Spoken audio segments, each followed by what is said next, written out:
of the Indian National Finals Rodeo. We're back with the INFR After Hours. My name is Ryan Davis, joined with Brett Niergarten. Brett, round number 2 is under the belt. Electric bull riding to end it. The crowd kind of, we started filling in a little bit too at the end. Once we got to the team roping, had a decent crowd, but gave them a really good show to end it. So, you don't want to be slogging right now, but I'm fired up now after that bull riding. We just had some bull riders in here. So really, really good second round, really, really good fourth performance overall. Right. No, and it feels good to get that under our belt because usually it's any time of the week, right, in the work week. It's hard to get over that hump day, but especially down here, the days are long, but the time is short. I love saying that when we come down here because it's true. And to get over a night performance on Wednesday night with that much energy, it really lights a fire under you for going forward for the bottom half contestants tomorrow night, top half on Friday night. It's shaking up. And the energy's only going to get better, too. I mean, like I said, I was really, really impressed to what this performance turned into tonight. So, again, come Thursday, Friday, Saturday, especially Friday, Saturday, but I expect a good crowd tomorrow, too. So it's going to be a lot of fun as we kind of, like you said, get over the hump, get over that halfway point, and really start to figure out who's in contention and who's not, which we're obviously going to talk about today. Right. And electricity, the heat, we brought it all. It takes electricity to make a little bit of heat, and the thermostat was in the bareback riding as it is in every rodeo, setting the temperature, not feeling it out like a thermometer, but it's setting it. And let's take a look at how the go-round went. We saw go-round change, Brett. Coy Batoni takes the lead from Evan Batoni. They took a while to get warmed up. It took 5 or 6 guys before we finally got a good score under our belt. It was Evan Batoni with that 75-point ride. Then his brother takes it with 77. Connor Heiner matches it. But a lot of the bareback riders, especially early on in these performances, really got beat up. It was a really, really tough bareback riding, and that's why we saw 77 points here. But Connor Heiner right here on War Blanket, probably, no disrespect to Coy Batoni, probably the best ride we saw tonight, in my opinion. And so good for him going out there, matching that score. But Coy, he leads that average, splitting round 1, winning round 1, splitting round 2. He's in control right now. Yeah. Absolutely. And Connor Heiner, by the way, for those of you that were in-house or watched the broadcast on Ride Pass, he's downstairs, I'm sure, Indian leg wrestling. Yeah, for the buckle, like you said, that's South Dakota boy said. Buckle. Yep. Yeah, he said, I'm not going to let this youngster take it from me. Speaking of which, Coy Batoni in the driver's seat, the young gun, the youngest of the 3. It's kind of, that Coy Batoni name hasn't really come to light yet, but now it's growing because it's in contention for a bareback world title against his 2 older brothers who have a huge resume. I was going to say, and Evan Batoni also very much in that mix, so it could come down to a brother battle there as well. Cash and Ford, we were just talking about off the air, Jacoby John's in the mix as well. But what I was going to talk about too, something that we talked about beforehand, is we talk about all the things that do happen over the course of a round. Coy Batoni with that 77-point ride. Connor Heiner with 77. Evan Batoni with 75. But Shane O'Connell on that re-ride, on what was a really, really good spur ride. He misses the horse out. Now he's out of it after that 81-point ride yesterday. Stephen DeWolf didn't have the best ride yesterday. 64 points, I believe, and 59 today. It's going to take a lot of work for him to get in contention. I think if you would have said at the beginning of the week, I'll give you those 2 guys versus the field, I probably would have taken those 2 guys, and now both of them, again, have their work cut out for them, and it looks like it's not going to be their year for either of them. Absolutely. The South Dakota boys, the 605, the traveling partners, DeWolf, O'Connell, let it slip a little bit. Like you said, it's not always about what happens. It didn't happen for them today. It didn't happen for them really yesterday, but like we said, man, there's still 2 more bucking horses that these guys are going to get on. What happens? And that's a shame for Shane O'Connell specifically, because if he comes out and he's 82 and 83 on his last ones, and that one, if he would have gotten the horse out, that was going to be another 82, 83-point ride. He would be very much in contention. And so that's the guy you'll be sitting there. If he wins one of these next 2 rounds, if he wins round 3 or 4, you're just going to be going, dang, he really, really could have had it this year, and just, again, one mistake and let it slip away.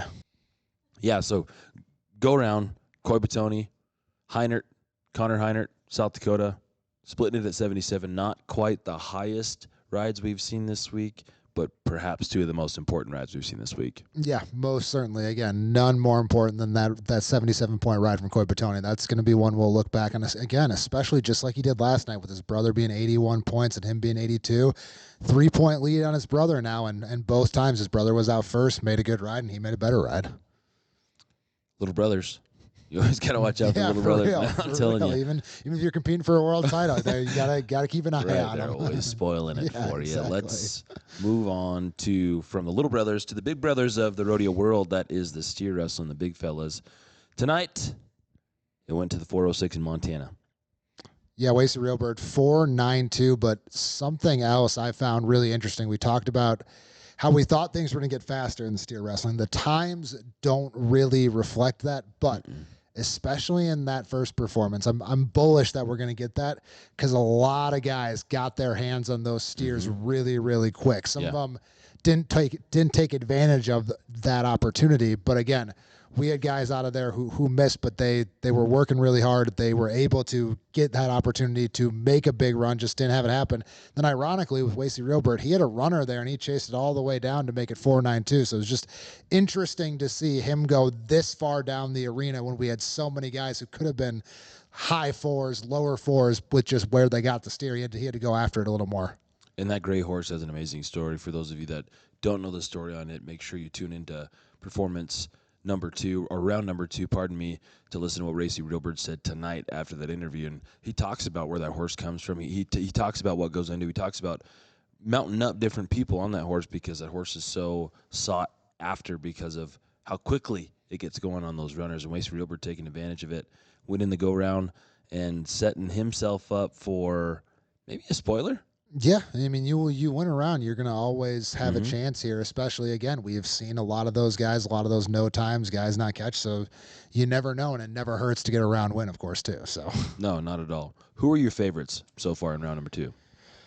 I really like what Tyler John Byrne did. Just a good businessman's run back to back, and he leads the average. Nothing crazy, but just doing enough to get the job done. If you're 5.5 seconds, that's sometimes what it takes when you're in an aggregate contest there. And again, he did just enough right there, which is important. It really is. And those are the runs where, you want to talk about round winners and guys blowing it away and being 4-2 or whatever. But sometimes that's not how these things are won. Sometimes it's the guy who's 5-6 seconds every time, and then you look up and they're 19 seconds on aggregate and they win the whole dang thing. So right, we had some times on the board today, obviously, like we do every night, but I think there was only a handful of guys that did not jump off of their horse. So we saw a lot of world title dreams literally slip out of guys' hands, out of guys' fingers. We saw guys chasing steers down. They jump the steer, let go of them, get up and chase them for a good 10 feet. You know what I mean? Because they know it's an aggregate basis. They know what each single run means and how bad they need each time. Yeah, I mean, I had it written down right here. I want to find out which Yazzie brother it is as I look at my notes right here because I had something. It was Hayo Yazzie. He was in 5th place this morning.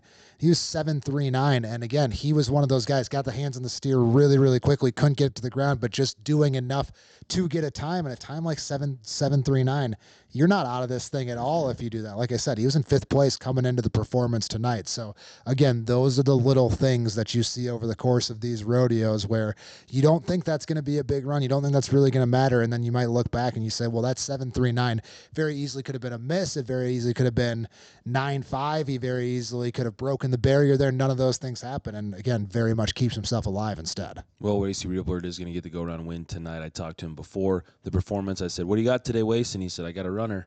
And when talking to him afterwards, he said, that's what you hope for as a steer wrestler, those runners, because then that way you're not worried about holding your horse up at the barrier. You just gas it because you know that steer is going to leave, and it's going to be leaving in a hurry. And that gray horse put him right in a position. He slid it perfectly, shaped it, laid it down under 5 seconds for a go-around win in round number 2. And then, like you talked about, the trust in your horse to be able to make that run is very, very important. You hear it all the time, especially on setups like this in the steer wrestling specifically.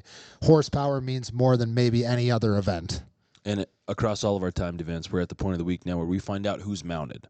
We find out what stands in those guys' trailers up and down the road. Yeah, absolutely. Absolutely. That being said, let's move on to our next timed event, the Ladies Breakaway Open. Ladies Breakaway Open shaped up beautifully. I mean, this is another thing. We talked about getting faster. This one we do get. Justine Doka very quickly gets that 2.39 on the board, but Cassidy Dennison, she will lead that aggregate after that 2.6A yesterday, 2.26 today, and that's just someone who talk about taking care of business. If you're sub 2.7 all 4 runs, you're going to be in a really, really, really good spot there. She did just that. Bailey Bates, another businesswoman run. She was in the mid 3s again there, but just a really good breakaway roping overall, as you can see right there. That's a really awesome run, 2.26. And Danielle Lohman, who we spotlighted, she took 2 swings at it, so we knew it was either going to be a miss or a 1.9, and that was going to be a 1.9 if that thing had gotten down too. So she roped it, went over the nose, it figurated back on the opposite side, and it just popped off. Yeah, I don't know how in the heck it happened, but D-Lo misses 2 in a row, which you don't see ever. Yeah. Right? But, ever. And again, like we talked about, the fun part was, I mean, that was every bit of just two, like she all was, day long. Yes, yeah. It was.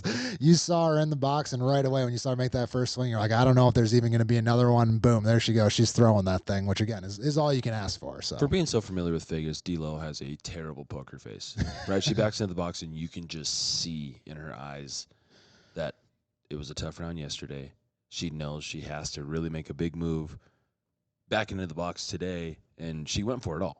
Yeah, and again, like that's something we talked about, and that's really all we can ask for as people who are excited about this breakaway roping, is to have people, whether they're in that position or not, to want to make those fast runs, to want to be able to blast that barrier. And we saw Cassidy Dennison do that. I mean, we watched that run back just now. I mean, she was at that barrier right there, and I gave my hat off to D-Lo for making 2 swings. I don't know if Cassidy made more than 2 or 3, and she was throwing right there too. So now we're gonna start to see the 1.5ers. Yeah. Now we're gonna start to see the first swing over the rope and shoot, and then you're chucking it. Yeah, but be quick. And back to Cassidy too. She was the first person we saw today. There's a couple that we're gonna get to who really followed up a good performance yesterday and didn't back into having the aggregate lead, where you look up and you're going, how the heck is she in the lead? Right when she took the lead in this round, and you said, okay, she's gonna lead the aggregate after 2 rounds, which again, we'll get to more and more people, but a lot of people really, really followed up their performances yesterday. It was about 50-50, where we had some round winners, round leaders not do as well, but in a lot of the events, like I said, we had Creighton Curley, Dalton Porch, just to name a few, who we'll get to, where they went out and they were second in the round or first in the round, and then backed it back up again to really, really take control of some of these races. Yeah, Megan Lunick, you look at the leaderboard tonight in the go round, she's 10th, 3 and 6 something, a long 3-second breakaway to open one, which is, you're looking at the standings or the results from this performance, and you're like, man, a long 3. Over 3.5 seconds? No way. But she's in the top 5 for the aggregate race. Very similar to what Bailey Bates. I mean, both of them kind of, because Megan was 2.95 yesterday. Bailey was 3.3. I think Bailey was 3.2 today, and then Megan's kind of in those long 3s. But if you kind of hang out in that 7-second on 2 range, it's not a bad place to be right now. But again, like we've talked about with Cassie Dennison, I mean, she's up there right around 5.1, 5.2. I can't do the math off the top of my head, but what's 2.26 plus 2.68? If someone can figure that out for me real quick, that's the time we've got on top. Right. What is it? My brain's fried. 2.26 and 2.68. I was trying to do it as I was. It's like, is that faster than 5 seconds? 4.94. Well, there we go. 4.94. 4.94 for those of you mathematicians out there. But hey, you prefaced it a little bit. Let's talk about the bronc riding. I mean, really another just really, really good rough stock event. Jackson Ford gets the win, 82 points, same score he does in round 2. But I really do think, as you take a look at his ride right here with that big rear out, and that got the crowd going a little bit this morning too, but I talked about Creighton Curley, who follows up that 85-point ride with an 81-point ride today, and he's got an 8-point lead in that average now over the aforementioned Jackson Ford. Cash Wilson in there as well. He was 83, then 74 today, and when we saw there, we can see it right there. Cash Wilson was the last out, and I really, really thought that was a big opportunity for him to get up there with Creighton Curley. He didn't quite do that, but again, everyone now kind of has their work cut out for him. 8 points that's a lot in the bronc riding through 2 rounds to take that lead. I mean, he could be 2 75-point rides away from winning this thing. I mean, that's a bigger lead than I expected anyone to have in the bronc riding right now. It's huge, but I'm not trying to take anything away from CC Rider, Creighton Curley. That guy is a stud, but we go back to the draw. We go back to what happens in round number 1. if Ford is drawing anything else, if he draws up the same way some of the other bronc riders did and capitalizes on it, this would be a whole different conversation. Yeah, and like you said, there's still, I say 8 points is a lot, but if Creighton Curley's 72 tomorrow, then all of a sudden you can make that up with a 76, which isn't anything crazy. If you're Cash Wilson, that could obviously happen. If you're Jackson Ford, that can obviously happen, where it's not insurmountable. But if you are Creighton Curley right now, that is one of those situations where everything really is in your control as much as it can be right now. Right. I was going to say fully in your control, but that's not quite the case in any rough stock event, like you said, based off the draw. But as in control as you can be, where if you do your job, you have to imagine you'll at least be in the mix, which again, if you asked him after 2 rounds if you'd be in the mix or in the lead, and if you keep doing your job, will you win this world title? Well, yeah, obviously you would sign up for that. So no one would say, no, I don't want that 8-point lead in the aggregate right now. 100%. No, and Creighton Curley's out front in a NASCAR race, right? He's the guy that's leading it. He looks in the rearview mirror. It's Jackson Ford, a.k.a. Daryl Earnhardt on the track, who is just waiting for somebody to stub their toe. Jackson Ford has been down here. He's all familiar with this place. Clean sweep last year. And he's walking down the hallway. He's staying on my floor, and he's in his flip-flops. Still got his floaties on from hanging out at the pool. Hey, what do you got? The performance starts in 45 minutes. Oh, I got so-and-so. I drew good. It'll be a good day. Yeah, I mean, and then you talk about a guy who's capable of winning a couple rounds and not even point spoiler, but coming back right there, he could very well be 82, 83, 84, 85 points again for these next 2 rounds, and we've got a completely different conversation. But it'll be really interesting to see kind of what happens in round 3 and how the table gets set in that short round. Will Creighton Curley kind of hold that position and still lead by 8 points, or will anyone, whether it's Cash Wilson or Jackson Ford, cut into that lead right there? And I know it could completely happen anyway. It's anybody's game, right? But I really hope that these two draw similarly, and then it's just a spur battle. It's just a true old gunfight. It's just a true knife fight, because I think we're going to find out a lot about these two guys' character, their motivation, and we're going to find out a lot about their bronc riding, too, if they draw similarly. Yeah, and if you throw Cash Wilson in there, all 3 of those guys at the top, very, very capable. It kind of goes back to what we talked about at the beginning of the week, where if you're Creighton Curley, you feel good knowing that you can be 84, 85 points when you have the right horse. All 3 of those guys, very, very capable. And we talked to the bull riders about pushing 90. I don't know if we can push 90, but we can push 86, 87, 88 points with those guys very, very easily. And so, again, if one of those guys were to do that, be 88 points, then that really, really changes things, whether you're Creighton Curley, who can really extend that lead, or if you're Cash Wilson, Jackson Ford, you can cut in that lead awfully quick if you're 86 points in the right horse tomorrow. Right. No, and I think those guys, if all things go according to plan, like I said, it's going to be a star-studded last few nights of Indian Rodeo. Yeah, they've been riding really, really well, and again, it's been a lot of fun to watch that bronc riding, and it's the first event where we've really kind of got the cream rise in the top, where it does feel like it's probably just the 3 guys that we've talked about a lot already, and you've kind of already got that world title race established between those 3 guys right now. And in true bronc rider fashion, they're just kind of staying right here. Nobody's getting too excited. Nobody's getting too crazy. It's just like bronc riders. We call it a classic event because they're all classy guys. Nobody really, everybody just kind of rides the wave and just stays where they need to. And it's nice because that kind of rolls us into the tie-down roping, which we also have an exciting race right after the bronc riding and the rodeo. We're back into another exciting event. Yeah, I mean, but this is Dalton Port's show right now. I mean, he is in control after what he did today, and he said afterward when he was talking about his run that was in the 8-8 range right here. He told you that he didn't think he made a very good run here, and we're watching it right here. I completely disagree. This was by far the best run we have seen all week. The time reflects at 8.86, and he follows it up after he wins yesterday with a 9.71. And so this is another guy, too. You're talking big leads, 4 seconds. That's a big lead in the tie-down roping. That is huge. I mean, look at 3.5 seconds, I guess, but you're really looking at, again, with Creighton Curley, you're talking about the draw and how that impacts this. With just where Dalton Porch is right now in the aggregate, he really is like 2 10.5-second runs, 2 11-second runs away from winning this thing, which, again, I've used the phrase, if you could ask a guy to sign up for it right now, would they take it? I'm not sure he would take that, but I'm not sure anyone would beat him if he was 22 seconds on his last 2 and was whatever it would be 45-7 on 4. I think that would be enough to win. And so you talk about just going out there and doing your job. he's in a great position to just go out there and do his job and win this thing. And he set himself up to do so. Like today, like you're saying, you can just tell what goes on upstairs there with Dalton Porch because, right? Dalton Porch? Yeah. Yeah, okay, sorry. You can just tell what goes on upstairs with Dalton Porch because he was saying, I didn't even think I had him caught. I didn't think this. I didn't think that. I wasn't that good of a run. It's the fastest freaking run we've seen all week, dude. Are you kidding me? Yeah, and showed great control of his slack there, too, which, again, he was dogging on himself for that. I was like, I don't know, man. No. You looked like you had that thing all figured out there. But this entire tie-down roping, he was really, I mean, he was the best run we saw this morning by far, won by almost 3 seconds in that performance 3. And then in the afternoon, it looked like he was going to keep that lead by 2.5, 3 seconds until 4 of the last 5 guys. We finally, with Dontre Goff and Quentin Inman, we finally got it going a little bit because it looked like he was just going to run away with this thing today. But a little bit too late, and they did run away with it. Dalton Porch is your go-round number 2 winner and setting himself up huge in the aggregate.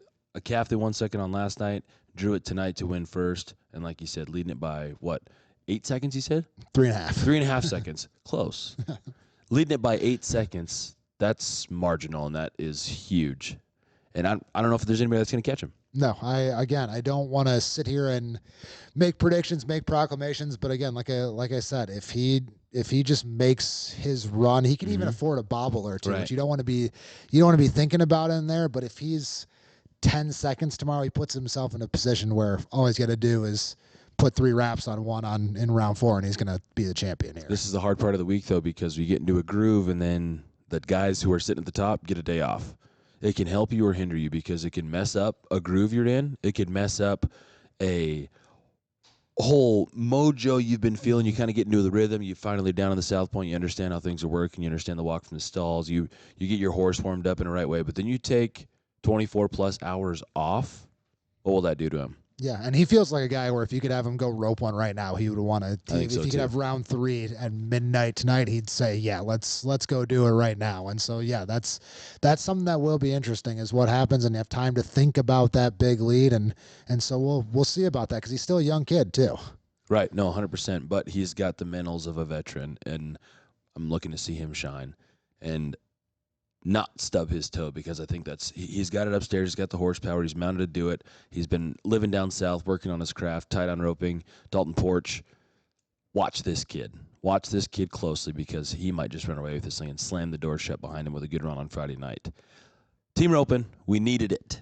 We needed to hear these 2 guys get called. We needed to see these 2 guys come out with the fastest run. We needed this. Yeah, and this was another one where it took them a while in the afternoon to get warmed up, or in the evening to get warmed up, I should say. But eventually, all 4 of those top 4 times came from the 4th performance. I thought Ty Vale and Wyatt Gibson, I thought that was going to hold there, but Rogers and Sinogene, that was the run that we had talked about all leading up to this in the preview. We're going to watch it right here. I mean, it is picture perfect, and how quickly did Eric Rogers get that on there right there? I mean, that was good work right there. That's why he's a legend. Seriously though, but that's what it takes, and it's cool to see guys like that who are doing or making runs like that at the highest level of the PRCA. Runs we've seen him make at the Thomas and Mack, right, where you just nod your head, you cross that threshold, and you're throwing coils. What she did tonight, and it's cool to see him bring that here to the South Point, and then AT. Finished number 16 in the world this year in the heading side. Comes and cleans it up on the backside like it's nobody's business. And that was just such a great run because he was so patient on there too. But to still be in the high 4s, to know he had the opportunity to take a little extra time there, which he did, make sure he gets both legs caught, and again, just took care of business. But don't forget about Ty Vale and Wyatt Gibson. 5-1-6 tonight. They lead that aggregate. They've been really, really impressive as well. I mean, Ty Vale's got a couple of really nice head catches as well, and then same deal for Wyatt Gibson as Sinogene. Just super patient on that back end, making sure he cleans it up, and he's cleaned them up both nights. And they don't rope together. Yeah, again, that's the crazy part, which we talked about a lot yesterday, where they said, "Oh, we need chemistry, but we also didn't rope together, but also our horses are great together." And you're like, I don't really know what you're trying to say, but it's working for you guys. Right. So. No, seriously, Ty Vale making move like Dalton Porch did down south. He's living in Arizona now, but Ty Vale got to grow up watching guys like Nolan Conway and Dustin Bird, a name who is really good friends with Eric Rogers, AT, Derek Begay, all those guys. Dustin Bird, a guy who's been out of the Thomas and Mack so many times, been so close to getting world titles won. But he's kind of got that, I'm either going to break the arena record or I'm going to go home empty-handed and hungry. You know what I mean? And that's where Ty Vale has watched that, and you see it in his style of roping too. He's got that Dustin Bird Rogers. He's throwing as he's ducking out to the left, and he's catching almost every time. He's automatic. Yeah, and we'll see if that changes now once you kind of get the lead in the aggregate, because you see it, I feel like in team roping more than any other event, that's like you want to keep making your run in the team roping. In tie down roping, you can take some time, put an extra wrap, you can take an extra swing maybe.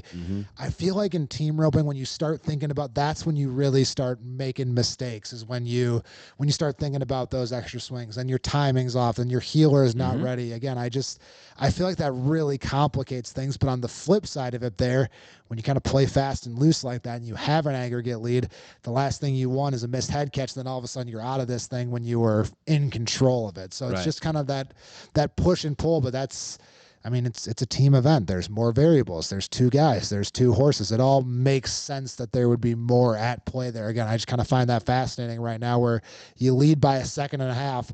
That's not quite enough to start making businessman runs, but you also don't want to lose it by being reckless. And so how do you play that moving forward, especially with a guy you haven't roped with? So do you even talk strategy, do you even broach that, or do you just kind of keep showing up and nod and see what happens? It'll be really, really interesting to see those two guys moving forward, if they even choose to strategize what the strategy is, or is it just, hey, let's just keep reacting off each other and being natural here, which is kind of what I think is working for him right now. I think so too. And that's, I'm going to say this, right? Like, yes, you could safety up.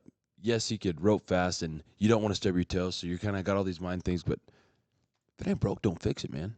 Ty Vale's been going out there throwing and ducking left and catching him and handling him. Wyatt Gibson's been coming in on the backside, cleaning things up, just making sure we're solid. I talked to Ty today downstairs in the tack shop, and he looked at me and he goes, "Wide open." That's all he says. You know what I mean? Like, he just shows up and does what he. If he's worked up, Ty, if you're watching this, if you're worked up, man, you fooled me. Because you're just cool, calm, collected, throwing bombs, and connecting from range. Ty Vale, Wyatt Gibson, that's going to be my pick, I think, for the world title. Is it too early to say? I don't think so. If we keep doing it and keep running like that well-oiled machine, an unfamiliar well-oiled machine, right? And don't forget what Chance Hunter did today, too. He made hit a really nice heel shot, 6-7-8. That's one of those runs that we might look back on, like I talked about with Hayo Yezi. That doesn't feel like anything really happened, but they stayed in the race, and now him and Dwight Sells third overall in that aggregate as well, and he won that regular season title, that tour title, and so you know that he's a force to be reckoned with, and I think they've got some fast times in him as well. On a heel horse of the year, but healers, they have to have the opportunity to throw the rope. So I'm hoping that it plays out for Chance Hunter, because when he has the chance and he's set up, that heel horse is going to put him in position. He's going to take a shot every single time, and he's not going to wait an extra hop. Today was a prime example of that. He did a really, really good job today, and like I said, I wouldn't be surprised if that factors in, because they're not out of this either.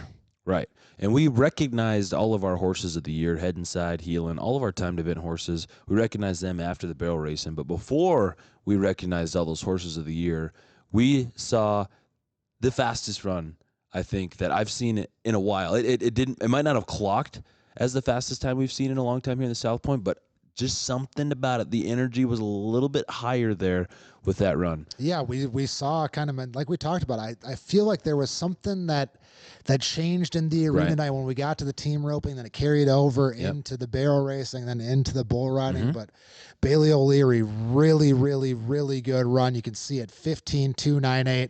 Tiffany Teehee, 15.359. So, and we talk about events getting faster, 15.35 for Aaron Jones, won it yesterday. She was 15.48. She led after that first performance day, but all three of those girls on top, all three very, very good barrel racers right there, by the way. We're looking at Bailey O'Leary, Tiffany Teehee, and Quinley Inman.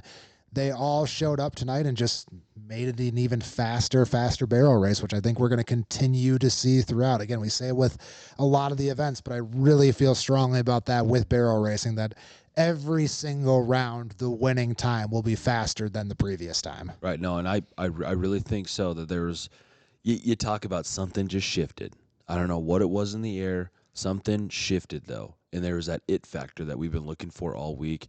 And it came on hump day, right? At the end of the night. Performance 4, everybody's tired. This is the third 12-plus hour day that these contestants put in between media stuff on Monday. Back number ceremony, performance 1 and 2 yesterday, sitting through it, anxiously sitting in between this to see where they land for Thursday, Friday night, junior, senior starting in the morning. But we needed that. We needed that spark in the air, and it seems like we caught it. Bailey O'Leary, if I was you, I would not be changing that hat color. We went from green to pink. I saw her with a pink hat in the interview. Green means go, and she was gassing all the way around all three of these barrels. I didn't even notice. And then the hat comes off, but I didn't notice how much I liked the color of that hat when she was riding. That's a really nice hat.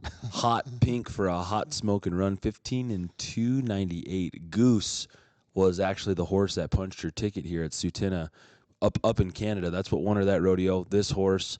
And she said, I'm just going to go back to what works. I'm going to go back to what's got me down here. Bailey O'Leary, I think, is kind of finding a groove too. Yeah, most certainly. There's no way you could watch that run and think she wasn't in her groove there. But again, you talk about just consistency as well with someone who followed up a good run. Erin Jones, we talked about her. We talked about three people that beat her, but she leads that aggregate now after she was fourth today, and you can see it right there.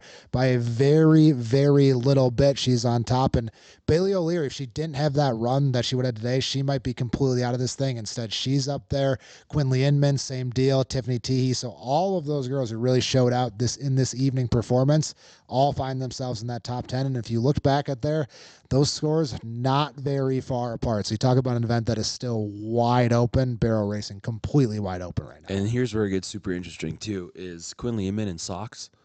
Tomorrow afternoon, they're going to go make her junior barrel racing run. They're going to get another run and have a one-up on the rest of the open division. That's a really good point. I hadn't even considered that, but that's a really, really good point, especially going back to what we talked about with barrel racers, with barrel horses. The more time, the more habit, the more you can get into what does your morning look like? What does your warm-up look like? How does the horse enter the arena? All of those things matter more in barrel racing than any other event. And she's not going to take the day off tomorrow like we talked about in the last event. How do you take Thursday and use it to your advantage if you're in the top half of things? How do you take that day off? Well, Quinn Lehman doesn't have to because Indian Rodeo's sweetheart and her horse Sox, Trusty Steed, know this place all too well, and they are finally starting to kind of feel this thing out. And tomorrow, like I said, a one-up on everybody else. She may not think, I mean, regardless of what goes on tomorrow in her junior run, which I'm sure it's going to be quick because it always is in the junior division with her, I think tomorrow's junior run is going to be the most important run that she makes all week. Yeah, and then you look at being seventh. That's kind of a perfect spot where you can really go for it. And so you can kind of, in a junior run, you're probably not going to need as fast of a time to win. Let's say, again, we're not guaranteeing that she's going to win, but if you have that opportunity, you kind of get more familiar with the pattern. You don't need to go as fast, and you know what it takes to kind of make that big run when you really, really need to. And so we'll see if that happens, because again, if she makes big run and she's in that 15-2 range tomorrow, then all of a sudden we're going into the short round. She's got a good opportunity to repeat as champion here. Right, and she did last year. It was a kind of a similar-ish setup, like just the story of, could she do it? Can she do it? Yes, obviously she was performing well, and I think she won all of the go-rounds last year and was pretty close to a clean sweep, if not. But still, nobody was counting her as a world champ when they coming into the Indian finals. So I think that she is kind of getting into the groove of not being necessarily the favorite all the time. And if I'm Quinley tomorrow, I think if there's any kind of minor adjustment, whether that's changing a bit, whether that's changing a head style, whether that's changing your rein length, whether that's pushing him by a little bit farther on those barrels or taking him a little tighter out of them and letting Sox work on the backside of those barrels, I'd be making those trial runs in the juniors. Yeah, and if it's not going to be Quinley, it's going to be someone in that 7, 8, 9, 10 range. And we saw Tara Seaton down there at number 10. There's going to be someone who pops up into that top 5 who is suddenly a factor or more of a factor in that race that we didn't expect. And so it's just a matter of who's it going to be from that 6 through 10 spot. Because again, that is so close that of all the events, that barrel racing could look completely different heading into the short round come Saturday night. As it always does. And when the Bill Ford pickup comes in and picks up all 3 of those barrels, we get to the event that everybody has been waiting on. We just sat down with 3 of the best in the world right now in Indian country, and arguably 3 of the best going up and down the road in general. Those Navajo bull riders are second to none. Some tough luck this week, but we got 3 guys right now who are good on 2. And to go back to the guys that we had in here who are so good, whether it's PBR, whether it's PRCA, whether it's in the INFR, to have them not even really be a factor in this race makes it, again, even more a testament to the talent that we are seeing here, to the Absolutely. talent that we're seeing with Caden Bunch, who rides for the New York Mavericks, with the young stud Taj Wells, who made the best bull ride. We talked about it with those guys, with the best bull ride we've seen here in a really, really long time. He was in control of that bull the entire time, and he was giving that thing iron from the 3-second mark to be marked 87 points. And it was just a lot of fun to see. You can see his ride right there, but it was just bull ride after bull ride after bull ride, and now we've ridden 15 already through 2 rounds. And again, it didn't look like we were going to have that because last 3 or 4 guys really finished strong here for us tonight. And Taj Wells at Montana State is riding bulls, riding saddle bronc horses, and team roping. And this is the Taj Wells that the Indian country world has been waiting to see. We see it during the tour. We see him at all these other rodeos going up and down the road. We see him at some PBR events, kind of getting his foot in the door and just making snappy rides at pro rodeos. He's got a couple pro rodeos, one this summer in Montana. But this is where we really wanted to start seeing him shining in the open division down here. Yeah, and we talk about that crowd. Talk about the crowd pop for him. And they felt it at that 5-6 second mark, which is what you always want in a bull ride. When you kind of feel it getting louder and louder, and you don't want that guy in that last spin to get slammed to the ground. You want him to kind of have that moment that all comes together at the end. And he really got that moment where he was in control the entire way. The crowd could feel it. And the second that he got off in 8 seconds, there was there was an 83, 82 on the board, I think, already. There was no doubt when Taj Wells stepped off that bull that he wasn't going to be the leader tonight. And there wasn't really any doubt after he stepped off that bull that he wasn't going to be the round winner, because I think we all kind of knew. We didn't know what the score was going to be, but we didn't think anyone had beaten him before that, and we didn't think anyone was going to catch him afterward. Cole Brewer had the finals moment yesterday, right? You said the finals moment for Cole Brewer. In yesterday's episode 2, that was. Now, Taj Wells gets his finals moment. Who's riding the wave? Both of them. You talk about Cole Brewer. We hadn't even brought him up. I brought up the other 2-for-2 guys, 83 and 82 points. He leads that aggregate, and he looks just as confident as Taj Wells does. You can see it right there, but all 3 of those guys up there. And then when Lawrence adds in that 84-point ride, Brad Moreno's still up there as well. But all 3 of those guys who are already 2-for-2, you could see all of them going 3-for-3. There's no flukes there either. So that'll be kind of interesting to see moving forward, where we've got those 3 guys at 2-for-2. We talked about riding 3 at the beginning of the week. Could that get it done for you? But one of those guys, could very easily go 4-for-4. I wouldn't be surprised. I'm not going to pick which one, but I would almost be shocked now if riding 4 bulls doesn't win this. So here's my thing. I think Taj Wells has the capability, once he starts to catch fire, to really burst into flames, right, and really take this thing to the top. I think that Caden Bunch really rides the highs, if you will. Like when he's doing good, he's doing good. When he's feeling good, he's riding great, right? But Cole Brewer proved it this summer. 12 bulls in 2 days, won $21,000 in 2 days by getting on 12 bulls in just 2 days and riding them all very well.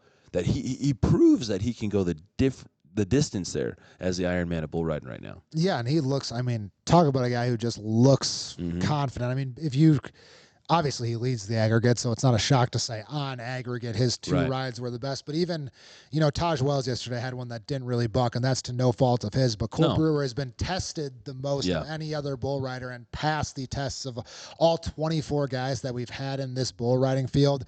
He is kind of the one who, again, has gotten 2 tests and has passed both tests, where if you're Taj Wells, like I said, he really got his first test tonight and passed that test. Caden Bunch, same deal. Really got his first test tonight and passed that test. Well, now Cole kind of back-to-back nights has done it and proven it, like you said. Absolutely, and he's just going to keep taking things by storm, because I think we talked about it, dirty, rotten, tough. He's happy to be down here, but you could tell he's hungry too. On missing out last year, he is starving for a world title down here, and I think year number 49 might be his year. Preston Lewis, unfortunately, the guy that was my pick early on, with the hunger that he had throughout the season and being a tour champ and all that stuff, I thought this might have been his year. Can't go for 2 in the world. Yeah, and we're talking about how deep it is in this bull riding. Jacoy Hale 0-for-2 as well. Right. He was a guy who would have been a contender. And so, again, you throw in Preston Lewis in that mix, and it's just a testament. I just repeated myself, but how good this bull riding class is when you kind of have 5 guys, again, the 3 guys on the couch plus Preston, and then 4 or 5 guys who should be in this world title race who aren't, and to still say, wow, this is a really, really good, really, really competitive world title race. Like, I don't think there's a lot of other events where you could remove 4 of the 5 favorites and then have a world title race and say it's still got all the talent of a world title race, if that makes sense. And this is what we talk about in kind of episode 0. We're previewing the Indian finals this year. Is you ask anybody outside of Indian country, you ask anybody in the PBR world, you ask anybody in the PRCA world, who are your picks to win the national finals this year? Here are your contestants. I bet you the guys in the top 3, I mean, maybe minus Caden Bunch, they wouldn't have even been they might have considered him, put him in the top 10 maybe, but these guys are beating people like Jacoy Hale. Caden Bunch is in 3rd place in the aggregate race. Cole Brewer's 5 points ahead of 2nd place, which is Taj Wells, and Taj Wells is very much so a viable player in this for the first time in a while. Yeah, I mean, if I just hope this continues. That's really at this point. I mean, we're kind of going through predictions and we're saying it's down to those 3 guys already. But it's not. Yeah, no. I hope we ride 10 tomorrow. I just hope we continue to ride more and more bulls. I mean, if we keep on this pace, technically it'd be 9 because we rode 7, then we rode 8. So let's just hope we keep going 9, 10, and then on Championship Saturday we'll have 11 of 12 somehow if we can do that there and that continues. I doubt that'll happen. But if we kind of keep this sequentially, we can do that and just keep riding a lot of bulls. Which Saturday night, I think we might hit. If we don't hit it Friday night, that 90-point mark, I think Saturday night's going to. Yeah, and it all started when we look back. They rode 6 of the first 9 to kind of kick this thing off, and we talked about how it kind of slowed down in the evening performance yesterday, but kind of kicked back up again today, and then really kind of reached a fever pitch this evening, like we've talked about. It's kind of our headline of the entire performance is just the bull riding we saw and the way that kind of sparked the crowd, which I think might kind of spark us through the rest of these 3 performances here. What's the magic number? Do you think? Do you think it's a race to see who gets the first 3 bulls rode? Do you think it's right? Who's am I having a stroke? Do you think it's the guy that's going to get 4 rode that's going to win the world title? What's that magic number in your mind? Well, it's always if you can be the next one to ride, that's kind of the position you want to be in. And so if you can be in a position where you're 3 for 3 as opposed to 2 for 3 coming in, absolutely. Duh. But again, I say that to say just so you kind of know what's going on going into that short round, if you can be in a position where you can be bucked off and still potentially win that world title, you're obviously in a good spot there, but also that puts pressure on the guys behind you. If there's only one guy who's 3 for 3, then the guys behind you, those 2 guys would know they need to ride. And so we could very well be in that situation where the 3 guys on top go 1 for 3 over the next 2 days. And now it's kind of one guy in control with the 2 guys chasing. But again, it's bull riding, which is so hard in an aggregate because you factor in the fact that you might not ride all 4 to win this thing, whereas every other event you're obviously going to have 4 scores or 4 times on the board, which is again it makes it so interesting. It makes it so interesting that we have 3 guys who are off to that 2 for 2 start. In the bull riding this year is kind of the marquee event of the Indian finals in a sense of not only is it going to be the most exciting to watch, but it's kind of the tail of the tape when we talk about year number 49 of the Indian National Finals. Rodeo. If you're not down here yet, I'm serious. You need to come down, tune in because it's electric. You don't have to wait just till the end of the rodeo to find out world contention races. You don't have to wait till just the end of the rodeo to get this excitement. It's truly every single event, and there's something in the air here in year number 49. If you haven't been, please tune in on Ride Pass. If you're just watching on the INFR After Hours, my name is Ryan Davis. Brent Niergarten has been helping me recap these things. I invite you guys to please come down because this is truthfully going to be a historic year. I mean, this is where it gets fun now. We talked about it kind of leading up, but the fun part is watching the rodeo unfold before your eyes, kind of getting those storylines and then seeing if the storylines play out the way you think. So now over the next 2 days, we'll kind of take everything that we just said here today and see if we're right and see if any of these predictions come true or see if kind of the dark horses emerge and all of a sudden it's a whole new rodeo going into that short round because all of these things that we say could be thrown out the window after these next 2 rounds, which again, that's the fun of it is that we don't know what's going to happen. Indian country, don't you dare be fooled by our confidence because we're speaking we this out. Smart, but yeah, we actually don't know what's going to happen. It could be a completely different conversation. We're saying this, hoping it happens, but it's the INFR and it's year number 49 where you just kind of have to speak it out there and hope it comes to fruition. But hey, man, I tell you what, I'm excited for round number 3 to start Thursday, Friday. The bottom guys can come in and really mess things up for the top guys and girls on Friday night. Going to be crushing it. We're going to get a preview of what the short round's going to look like on Saturday. Junior, senior starting tomorrow at 1 p.m. That's always a fun race as well. Mostly timed event. We have a rookie event showcase on Saturday, but we get to see the vets, the up-and-comers, and their open events. Like Jacoy Hale said, I was a breakaway roper, reserve world champion. We might see our next bull riding world champ in the breakaway open come out tomorrow. Hey, I'm looking forward to it. Once again, Indian Country, thank you so much for tuning in with us. If you haven't, follow us on all of our social media accounts, the INFR. Make sure you're tuning in because you do not want to miss a lick of the historic 49th Annual Indian National Finals Rodeo. Indian Country, I bid you adieu. Good night.